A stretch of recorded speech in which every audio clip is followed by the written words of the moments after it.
ഒരു സ്ട്രെസ് ഉണ്ടെങ്കിൽ നമ്മൾ ആ സ്ട്രെസ്സിലങ്ങ് ജീവിക്കും, നമ്മൾ അതിനെ അങ്ങ് ചേർത്ത് വെക്കും.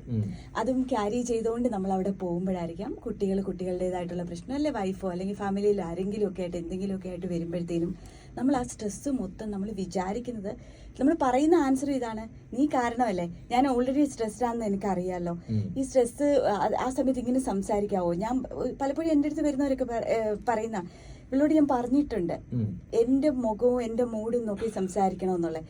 ഞാൻ ഇങ്ങനെയുള്ള ഒരു മൂഡിലിരിക്കുമ്പോൾ ഇവർക്ക് ഇങ്ങനെ സംസാരിക്കാവോ. ഇവർക്കൊക്കെ ജോലി എന്ന് പറഞ്ഞാൽ ഭയങ്കര ഈസിയായ കാര്യമാണ്. എനിക്ക് എന്തോരം പ്രശ്നങ്ങളാണ്. എൻ്റെ ഒരു പുതിയൊരു മാനേജർ ജോയിൻ ചെയ്തിട്ടുണ്ട്, അവന്റെ സ്വഭാവങ്ങളെല്ലാം ഞാൻ ഇവളോട് പറഞ്ഞു കൊടുത്തിട്ടുണ്ട് എന്നൊക്കെയുള്ള രീതിയിൽ പലപ്പോഴും പറയാറുണ്ട്. നമുക്ക് റെജിക്ക് നമുക്കൊരു ഉപദേശം എന്താ കൊടുക്കാൻ പറ്റുന്നത്? കാരണം റെജി ഈ ഒരു ട്രാഫിക്കിൽ കിടന്നിട്ട് ആ ദേഷ്യം മുഴുവൻ മോളുടെ അടുത്താണ് തീർക്കാന്ന് പറയുന്നത്. അതെ, രജിക്ക് ഈ ഒരു സമയമുണ്ടല്ലോ, ഇപ്പൊ ട്രാഫിക് എന്ന് കണ്ടാൽ നമ്മൾ കൊടുത്തിരിക്കുന്ന ഡെഫിനിഷൻ ടെൻഷൻ എന്നാണ്, സ്ട്രെസ് എന്നാണ്.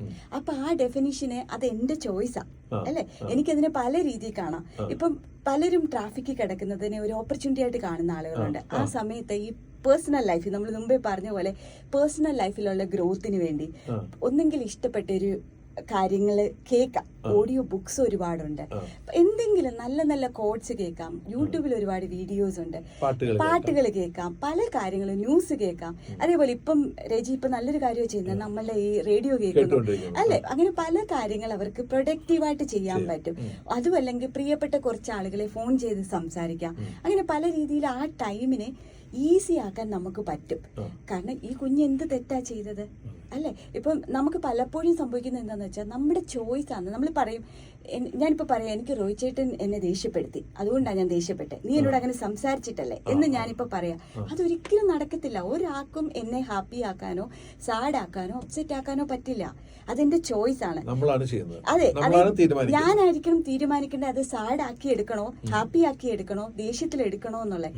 ആ ചോയ്സ് എന്റെ ഉള്ളിൽ നിന്ന് വരുന്നതാ. പുറത്ത് എക്സ്റ്റേണലി ഞാൻ കാണുന്നതിനെയും കേൾക്കുന്നതിനെയും വെച്ച് ചെയ്ത് ആ ചോയ്സ് എന്നുള്ളത് എൻ്റെ ഉള്ളിലാണ്. അത് ഞാനായിരിക്കണം തീരുമാനിക്കേണ്ടത്. ആ തീരുമാനം ഇനിയും കുഞ്ഞിനോട് രജിക്ക് വളരെ നന്നായിട്ട് കുഞ്ഞിനെ നല്ല രീതിയിൽ പോയി ഹഗ് ചെയ്യാനും ആ കുഞ്ഞിന്റെ ഏറ്റവും നല്ലൊരു മെമ്മറീസ് ക്രിയേറ്റ് ചെയ്യാനും രജിക്ക് കഴിയട്ടെ എന്ന് ഞാൻ ആശംസിക്കുന്നു.